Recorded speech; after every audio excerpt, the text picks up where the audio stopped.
नमस्कार, आर्यवत टाइम्स में आपका स्वागत है। नेता प्रतिपक्ष तेजस्वी यादव ने आरोप लगाया है कि बिहार अब पेपर लीक की राजधानी बन गया है। उनका कहना है कि कोई भी परीक्षा पारदर्शी तरीके से आयोजित नहीं होती। इसका विरोध करने पर छात्रों पर AK-47 से फायरिंग की जाती है। इन्हीं मुद्दों को लेकर राजद ने 19 अगस्त को लोक भवन तक मार्च करने का ऐलान किया है। पटना एयरपोर्ट पर रविवार को पत्रकारों से बातचीत में उन्होंने आरोप लगाया कि प्रतियोगी परीक्षा तो छोड़िए, यहाँ स्कूली स्तर पर 10वीं और 12वीं की परीक्षा का प्रश्न पत्र भी लीक होता है। कोई भी बहाली प्रक्रिया निष्पक्ष और पारदर्शी नहीं है। बिहार में शिक्षा के मामले में फिसड्डी है। 1 करोड़ नौकरी का वादा करने वाली सरकार ने 1 लाख नौकरियां भी नहीं दी है। इसीलिए राजद ने 19 अगस्त को आंदोलन का ऐलान किया। पार्टी कार्यालय से लोक भवन तक मार्च निकाला जाएगा।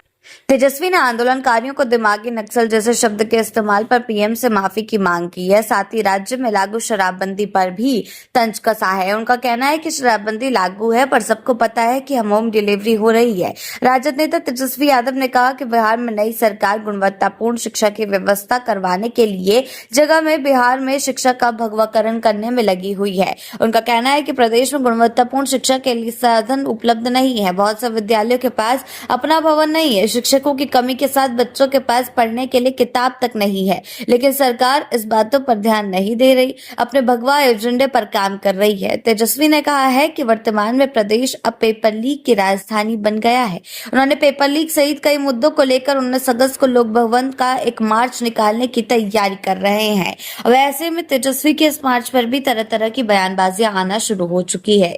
वहीं दूसरी तरफ संजय सरावगी का कहना है कि जिस तरह से तेजस्वी यादव यहाँ मार्च निकालने की बात कर रहे हैं, उन्हें झारखंड में जाकर यानी कि रांची में जाकर मार्च निकालना चाहिए। उसमें उनकी भलाई होगी। साथ ही साथ हेमंत सोरेन सरकार को घेरना चाहिए, वहां के लोक भवन तक मार्च निकालना चाहिए, क्योंकि वहां भी पेपर लीक हुआ है। लेकिन 2 हफ्ते से भूखे बैठे छात्रों के पास तेजस्वी यादव नहीं जाएंगे। और ऐसे में तेजस्वी यादव की राजनीति एक्सपोज होती हुई नजर आ रही है, क्योंकि जिस तरह से अभी राजनीतिक सरगर्मियां तेज हो चुकी है, वार पलटवार का सिलसिला तेजस्वी यादव के 19 अगस्त के मार्च पर तेज होता हुआ नजर आ रहा है।